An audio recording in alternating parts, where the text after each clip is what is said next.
أسعار العملات اليوم السبت 26 نوفمبر 2022 في البنك الأهلي. لكن قبل أن نبدأ لا تنسى الاشتراك وتفعيل الجرس. سجل الدولار سعر الشراء 24.48 وسعر البيع 24.53 وسجل اليورو سعر الشراء 25.41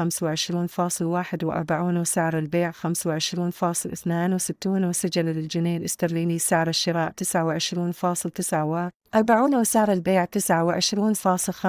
وسجل الريال السعودي سعر الشراء 6.50 وسعر البيع 6.52 وسجل الدرهم الإماراتي سعر الشراء 6.66 وسعر البيع 6.67 وسجلت أسعار العملات في بنك مصر. سجل الدولار سعر الشراء 24.48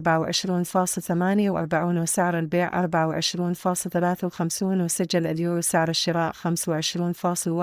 وسعر البيع 25.62 وسجل الجنيه الاسترليني سعر الشراء 29.49 وسعر البيع 29.75 وسجل الريال السعودي سعر الشراء 6.50 وسعر البيع 6.52